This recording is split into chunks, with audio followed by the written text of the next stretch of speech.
Buongiorno da Telecolor, nuova edizione di Sicilia 24, questi i titoli del giornale. Sfiorata la tragedia a San Fratello nel Messinese, grossi massi si sono staccati da un costone roccioso e hanno lambito le case, schiacciate alcune auto in sosta, una donna anziana è stata salvata dai vicini di casa. Si va verso la fine dell'emergenza sulla tangenziale di Messina, la ditta che alcuni giorni fa aveva fermato i lavori sul viadotto Ritiro, pronta a riavviare il cantiere, raggiunta un'intesa con i vertici del CAS. Si aggrava la posizione di Daniela Loverde, la preside dell'Istituto Falcone dello Zen, arrestata per corruzione e peculato. La dirigente scolastica avrebbe favorito false iscrizioni di parenti per aumentare le opportunità di ottenere contributi, minacciata la docente che con la sua denuncia ha fatto partire l'inchiesta. Lievitano i costi della pasta con rincari che sfiorano il 20%, scoppia la protesta delle associazioni di consumatori che propongono lo sciopero degli spaghetti, niente acquisti per 2 settimane. Calcio sabato dalle forti emozioni per Palermo e Messina, rosanero a Cagliari per difendere il piazzamento play-off, il Messina va all'assalto della Gelbison per salvare la Serie C, si riparte dall'1-0 per i campani. La pool scudetto del Catania su Telecolor, dopo il campionato la nostra emittente acquisisce i diritti per la post-season del club rossazzurro, si comincia domenica con la sfida del Massimino tra la squadra di Ferraro e il Sorrento.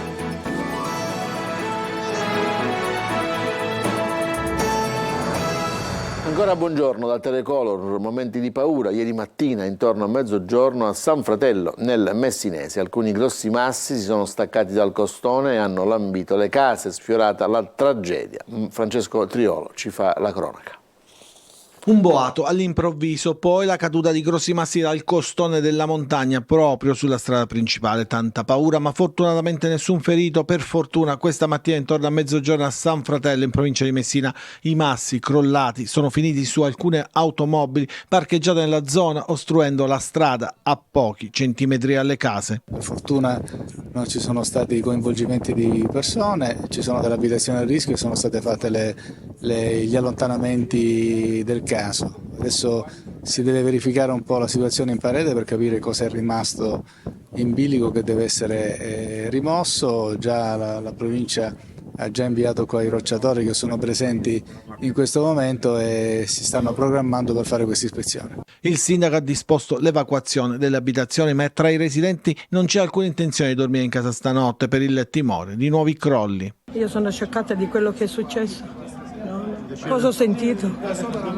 Non si può definire, non lo posso dire quello che ho sentito, non lo so. E sono vivi le persone perché mio marito è stato bravo, che subito ha capito, se no... Le immagini dei vigili del fuoco girate dall'alto grazie ad un elicottero testimoniano l'imponenza del massiccio roccioso sul quale si deve intervenire e la pericolosità della conformazione morfologica di quel territorio. Sul posto, oltre ai vigili del fuoco, ci sono anche i tecnici della provincia e della protezione civile regionale che lavorano per mettere in sicurezza la frana. Intanto la cosa più importante è aver messo in sicurezza la popolazione e sapere che non ci sono famiglie isolate, quindi c'è una viabilità alternativa che consente comunque la mobilità, per cui l'intervento di ripristino della viabilità deve essere fatto in assoluta sicurezza, quindi mettendo prima in sicurezza il costone attraverso l'ispezione e attraverso l'intervento dei rocciatori. Si va verso la fine dell'emergenza scoppiata sulla tangenziale di Messina, dove la ditta Toto da un paio di giorni ha fermato i lavori del viadotto Ritiro. Ieri è stata raggiunta un'intesa tra i vertici del CAS e quelli della ditta. Entro 10 giorni il cantiere ripartirà. Ancora Triolo. Il disagio è evidente, lo è stato subito, all'apertura della famigerata bretella che consentiva di bypassare il viadotto Ritiro. 2 incidenti in 12 ore, una riunione in prefettura, la necessità di regolare meglio la circolazione sulla tangenziale di Messina. Ma i disagi non sono stati solo per gli automobilisti che percorrono la tangenziale, lo sono anche per la viabilità cittadina, che vede immettersi a giostra e boccette un numero più che raddoppiato di vetture con un giro tortuoso per la percorrenza della tangenziale in entrambe le direzioni. Come se non bastasse, si è giunta anche la decisione della Toto Costruzioni, che sta ultimando la realizzazione del viadotto Ritiro, di interrompere i lavori perché non sono stati corrisposti stati di avanzamento lavori per circa 6 milioni di euro. Fermo il cantiere da 3 giorni con una cinquantina di lavoratori a rischio. È arrivato al 94% di completamento, siamo veramente all'ultimo miglio, sarebbe davvero assurdo non fare un ultimo sforzo per restituire alla città una piena agibilità e transitabilità della principale via d'accesso. Autostrade Siciliane e Toto Costruzioni si sono confrontati in videoconferenza arrivando ad una soluzione. Abbiamo concordato con Toto di definire un piano di rientro dei pagamenti. Sapete, ne ha dato conto la stampa che c'è una fattura da 1,2 milioni che siamo pronti a pagare. Lo faremo nel giro di qualche giorno, appena Toto sarà nelle condizioni di risolvere questo piccolo problema che hanno con il DURC. Dopodiché risolveremo tutte le pendenze. Parliamo di 5-6 milioni ancora da fatturare, quindi non sono cifre assolutamente alla portata della capacità finanziaria del Consorzio Autostrade. La cosa che abbiamo ovviamente raccomandato, ma c'è stata, diciamo, da questo punto di vista ampia disponibilità da parte della Toto, è un assoluto rispetto dei tempi di completamento dell'opera. Noi entro questi 6 mesi dobbiamo assolutamente finire il viadotto Ritiro e quindi rendere completamente transitabile tutta l'area. Il cantiere riaprirà entro una decina di giorni, ma Nasca ha annunciato che sono arrivati i fondi previsti dal decreto aiuti come compensazioni per il caro materiale, che quindi ripartirà anche un altro cantiere della A20, quello della Tosa tra Milazzo e Barcellona, fermo da diverse settimane.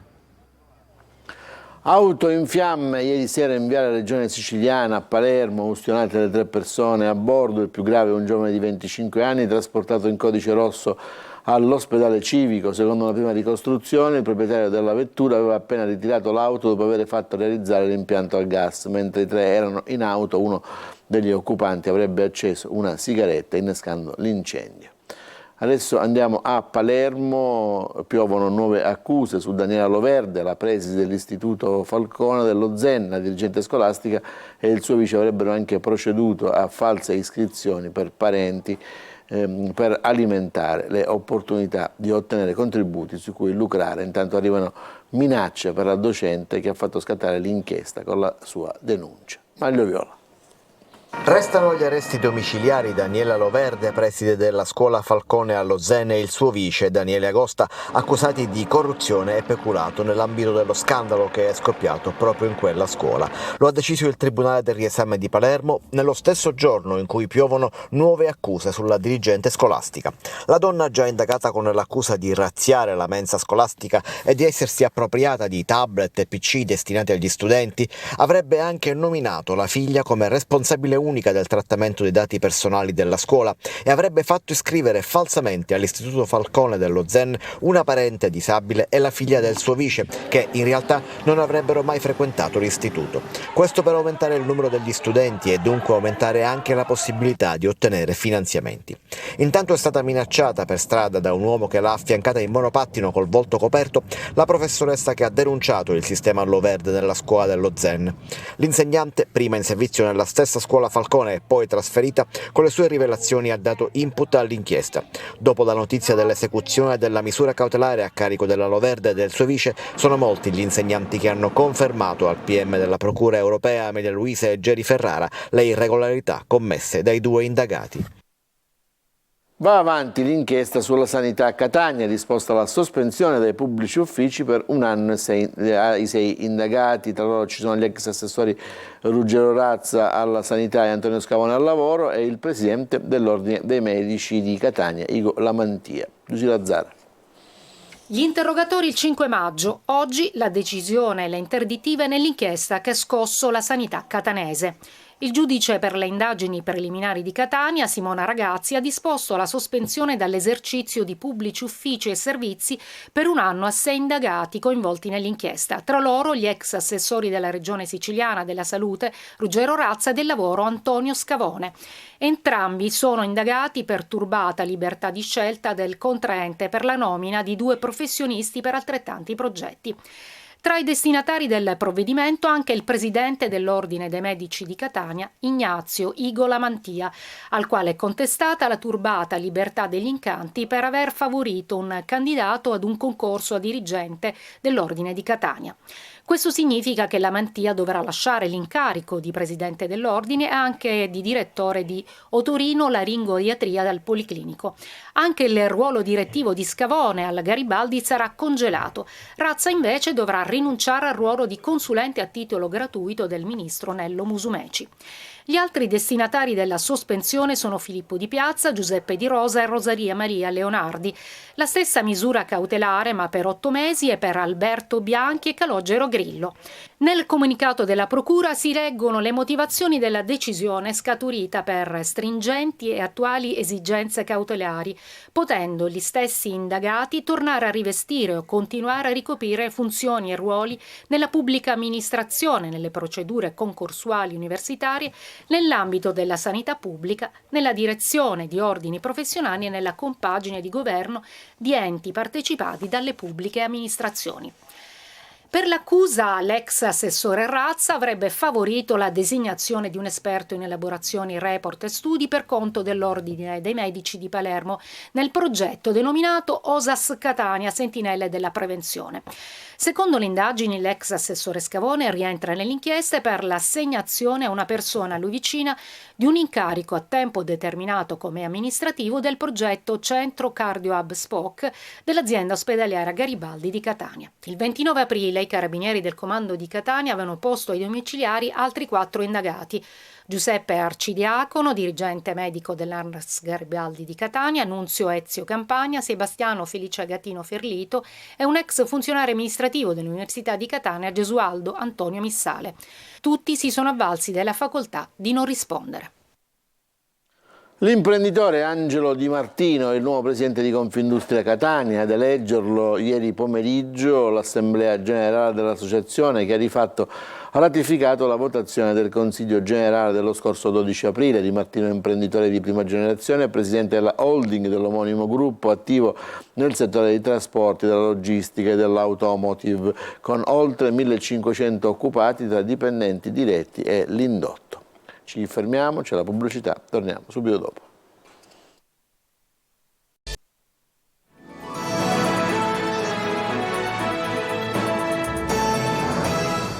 Seconda parte del telegiornale, caro pasta, operazione salva spaghetti, consumatori e produttori sul piede di guerra per il costo alle stelle e le perdite consistenti. Il governo tenta una mediazione con le imprese. De Mana. Minacciano lo sciopero e per 15 giorni sono disposti ad un sacrificio: bandire gli spaghetti dalla tavola. Così il piatto per antonomasia degli italiani rischia di diventare il simbolo della protesta per fronteggiare il caro pasta, che nell'ultimo anno ha fatto registrare rincari che sfiorano il 20%. Secondo il Ministero, gli aumenti sarebbero dovuti allo smaltimento delle scorte acquistate quando il costo delle materie prime era più elevato. Altri invece lamentano speculazioni e puntano il dito contro il caro energia, che a cascata incide sui costi legati al trasporto. Consumatori sul piede di guerra, mentre il governo nazionale cerca di trovare una soluzione avviando un confronto con le imprese, le associazioni di categoria e i produttori del grano. Questi ultimi lamentano perdite consistenti a fronte di aumenti spropositati del prodotto finito, la pasta appunto. Non riesco a capire come un chilo di grano in questo momento vale circa 30 centesimi e un chilo di pasta vale intorno a 2 euro. Questa è un'anomalia, perché per coltivare un chilo di grano a 30 centesimi sono sotto i costi di produzione. Noi per coltivare un chilo di grano 30 centesimi non ci bastano e ancora la campagna deve iniziare. Può essere che quando inizia ancora diminuirà ancora. Sull'aumento alle stelle della pasta, il garante per la sorveglianza dei prezzi annuncia un attento monitoraggio, mentre dal confronto tra governo ed imprese si prevede un progressivo ritorno alla normalità con la possibile riduzione dei costi, ma a partire da settembre. Agli amanti della pasta non resta che aspettare.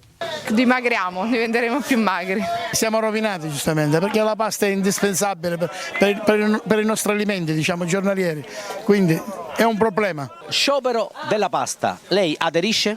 Siccome io sono un mangiatore di pasta, naturalmente aderisco, perché la pasta non è corretta che è arrivato 1,20 euro, 1,30 euro un chilo di pasta, una cosa impossibile. Oggi cosa si mangia? Non lo so, mia moglie lo deve dire. Pasta con? Forse la carbonara. Dovrei mangiare pasta con le vongole. Purtroppo la pasta costa più delle vongole, o no? La Sicilia conferma anche nel 2023 le 11 bandiere blu assegnate per la qualità delle spiagge, premiato il mare messinese del Ragusano e quello di Agrigento. Ciliberti. Eccole le bandiere blu siciliane, sono 11 come lo scorso anno. L'ambito vessillo testimonia qualità delle acque e sostenibilità delle spiagge. La Sicilia rispetto al 2022 non fa passi avanti, ma non indietreggia e, spulciando la classifica, su 8 province che hanno accesso al mare, solo 3 si distinguono per aver rispettato una ventina di parametri ritenuti imperativi per l'accesso in graduatoria, che riguardano la pulizia delle acque, la gestione dei rifiuti, le aree verdi e le piste ciclabili, i servizi sulle spiagge e nel comune, le strutture alberghiere, il soccorso e i servizi ai disabili. La Sicilia complessivamente gode però di circa 1200 km di costa ed è seconda in Italia solo alla Sardegna. Premiate anche quest'anno Menfi, in provincia di Agrigento, per le sue splendide spiagge di Portopalo, Lidofiori, Bertolino e Cipollazzo. Nel Ragusano riconoscimenti alla spiaggia di Maganuco, di Marina di Modica, Santa Maria del Focallo Ispica, Piazza Malta e Piazza Torre a Ragusa. A Pozzallo premiate la spiaggia di Pietranera e Raganzino. E infine la parte da Leone la fa il Messinese con 6 bandiere blu sul totale di 11. Sulla riviera tirrenica premiate Tusa, le spiagge dell'arcipelago delle Eolie, Stromboli Fico Grande, Vulcano Gelso, Vulcano Acque Termali, Canneto, Acqua Calda a Lipari, la spiaggia del lungomare di Santa Teresa a Riva e il litorale di Furci invece sul litorale ionico. Complessivamente sono 226 le località italiane marine e lacustri che hanno ottenuto il riconoscimento di bandiera blu nel 2023, 16 in più rispetto alle 210 dell'anno scorso, sono 17 i nuovi ingressi, 1 il comune non confermato. Le 226 località italiane comprendono 458 spiagge, l'11% delle spiagge premiate a livello mondiale. Oltre ai comuni hanno ricevuto la bandiera blu anche 84 approdi turistici. In tutto il paese si distingue la Liguria in testa alla classifica con 34 località, poi segue la Puglia con 22 riconoscimenti, ancora 19 bandiere a testa per Campania e Toscana, le Marche salgono a 18, la Sardegna conferma le sue 15 località, l'Abruzzo resta a 14 e poi appunto la Sicilia con 11 bandiere blu. Ancora uno stacco di pubblicità, torniamo con lo sport, il calcio.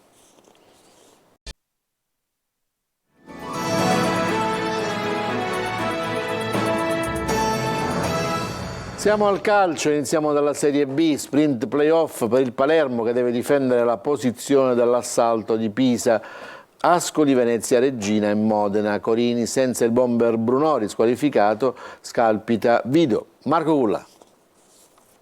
Ci siamo, gli ultimi 180 minuti di campionato, le ultime 2 partite, 2 finali. Il Palermo vuole conservare il piazzamento play-off, ma dovrà innanzitutto uscire indenne dal delicato match di oggi alle 14 al Sant'Elia contro il Cagliari. Difficile, la formazione sarda vive un gran momento e vuole chiudere il campionato nella migliore posizione play-off possibile. Affrontiamo un avversario di grande valore, allenato da un uomo, un allenatore straordinario con una carriera incredibile e questo fa capire le ambizioni del Cagliari, hanno una rosa importante per la categoria.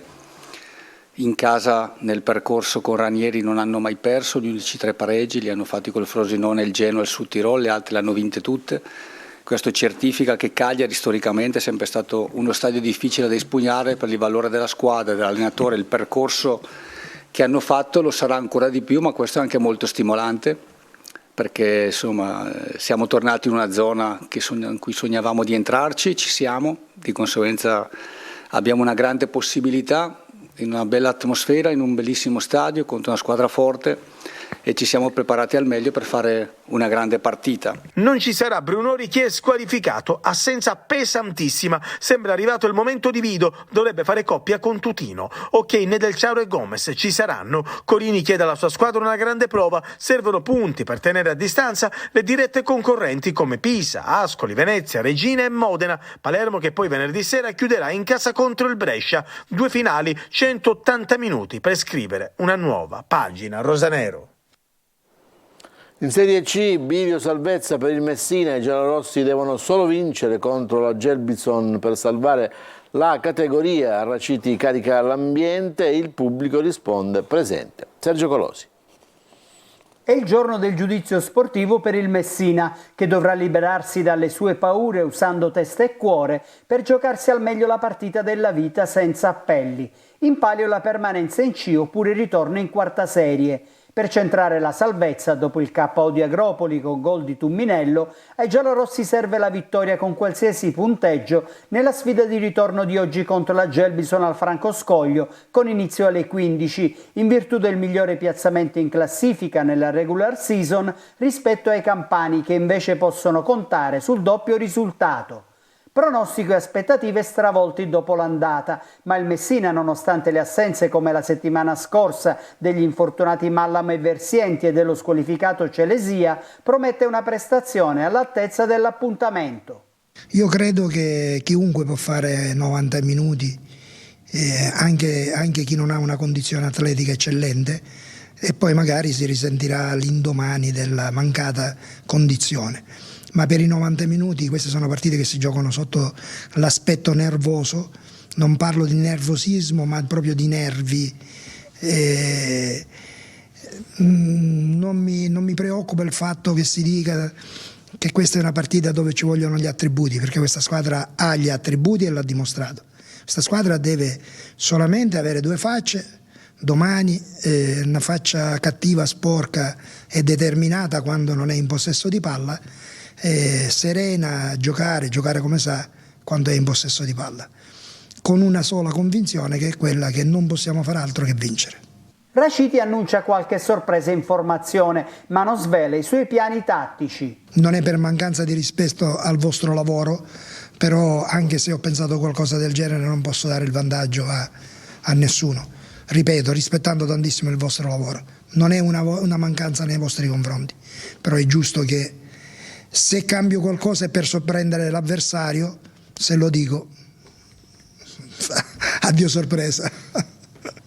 L'unica certezza è la presenza di un pubblico numeroso, nonostante una stagione controversa, tribolata e logorante, con un finale tutto da scrivere. Finito il campionato, Telecolor seguirà il Catania anche nella pool scudetto. La nostra emittente ha acquistato i diritti per trasmettere le partite della prima fase della post-season del club rossazzurro. Si comincia domenica con la sfida del Massimino tra la squadra di Ferraro e il Sorrento. Cagliano. Su Telecolor anche la pool scudetto del Catania, dopo aver raccontato in diretta in esclusiva l'esaltante campionato che ha riportato tra i professionisti il club rossazzurro, la nostra emittente ha acquisito anche i diritti per la trasmissione in diretta delle partite che la squadra di Ferraro giocherà nella prima fase della post-season. Un nuovo e importante investimento per il nostro gruppo editoriale che conferma il forte interesse per lo sport e per il calcio in particolare, con grande attenzione per il club del presidente Ross Pelligra, che in poco meno di un anno ha riacceso l'entusiasmo dei supporter etnei. Così come per il campionato, anche le gare che i rossazzurri giocheranno nella pool scudetto saranno visibili in chiaro su Telecolor, canale 11 del digitale terrestre, e in modalità pay sui siti telecolor.it e la siciliaweb.it. Si comincia, anzi si riparte domenica pomeriggio, con la sfida tra il Catania e il Sorrento, in programma al Massimino alle 16. Sarà l'ultima gara stagionale interna per i rossazzurri. A metà della prossima settimana cominceranno infatti i lavori per il rifacimento del manto erboso dell'impianto di Piazza Spedini, che sarà comunque pronto per l'inizio del nuovo campionato. Tornando alla pool scudetto, la squadra di Ferraro, dopo il match con il Sorrento, sfiderà la vincente dello spareggio tra Cavese e Brindisi, che si giocherà domenica in campo neutro a Vibo Valencia. Regolamento alla mano, in caso di vittoria contro il Sorrento, il Catania tornerebbe in campo per la seconda giornata domenica 21 maggio. In caso di pareggio o di sconfitta, i rossazzurri giocherebbero invece mercoledì. Superata questa prima fase, la pool scudetto prevede poi le semifinali con le gare di andata e ritorno e la finale in programma sabato 10 giugno. Venendo alla sfida di domenica con il Sorrento, Ferraro punta al recupero di Rizzo a metà campo e di Jefferson in attacco. Sul fronte prevendita sono oltre 4.000 i biglietti già venduti. Ricordiamo che gli abbonati possono acquistare ad un prezzo di favore il tagliando per la sfida con il Sorrento fino alla mezzanotte di venerdì. Sabato e domenica la vendita sarà libera.